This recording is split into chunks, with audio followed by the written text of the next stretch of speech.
Assalamualaikum warahmatullahi wabarakatuh. Saya Nahfiza Minta Ali, S37560, pelajar daripada kursus Kemahiran Komunikasi, ingin bincangkan satu topik berkenaan konflik dan komunikasi.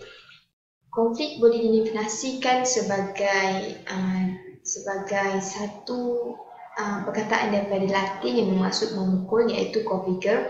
Secara sosiologi, pengertian konflik adalah satu proses sosial antara dua orang atau lebih yang saling berusaha untuk menyingkirkan satu sama lain.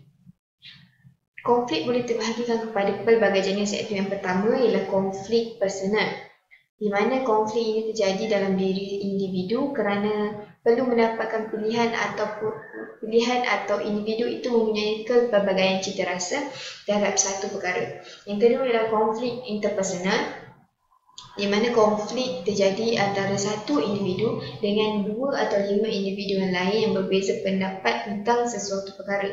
Yang ketiga ialah konflik interest, iaitu konflik yang berkaitan dengan konflik dalam diri seorang individu dengan satu sistem sosial seperti contoh organisasi ataupun perusahaan. Yang keempat ialah konflik realistik, iaitu konflik terjadi akibat daripada perbezaan pendapat untuk mencapai satu persetujuan dalam perbincangan ataupun mesyuarat. Yang kelima ialah konflik non-realistik. Konflik ini berasas daripada kebencian atau prasangka terhadap individu lain yang mendorong kepada tindakan agresif bagi mengalahkan atau menghancurkan lawan konfliknya. Yang keenam adalah konflik destruktif, iaitu proses mengarah kepada mencari solusi mengenai masalah politik. Konflik jenis ini membangun sesuatu yang baru atau mempereratkan hubungan pihak yang terlibat dalam konflik.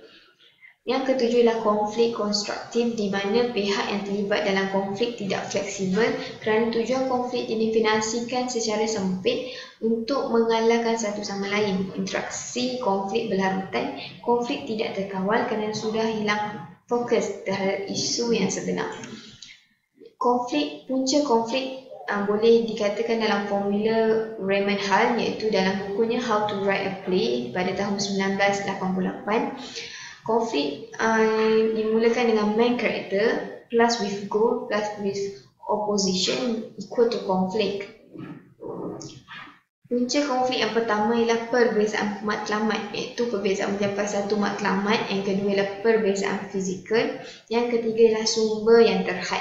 Kita boleh lihat dalam gambar di mana lelaki dan perempuan bergaduh disebabkan perbezaan pendapat dalam satu mesyuarat. Yang kedua, gambar yang kedua menunjukkan dua individu yang mengalami konflik, di mana seorang mengatakan 6, seorang mengatakan 9, padahal dia berada dalam kedudukan yang berbeza.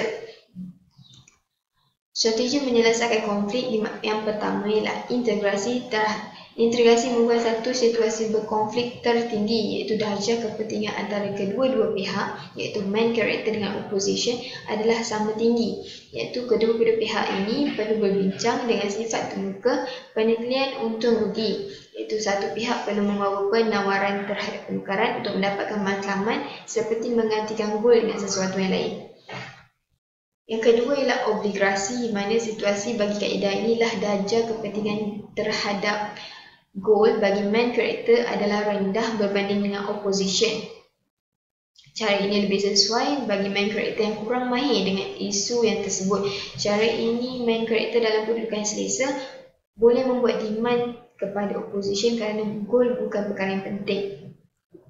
Yang ketiga ialah dominasi, iaitu situasi isu ini adalah darjah kepentingan main character terhadap goal adalah tinggi manakala opposition adalah rendah.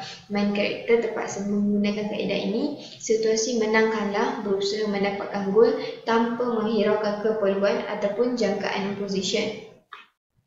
Yang keempat ialah pengelakkan. Darjah kepentingan main character dan opposition terhadap goal adalah sama-sama rendah. Kedua-dua pihak yang terlibat dalam konflik tidak berminat terhadap matlamat masing-masing.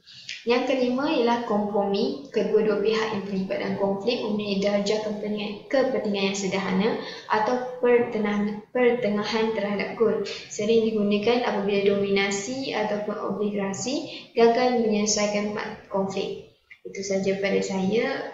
Sekian, terima kasih.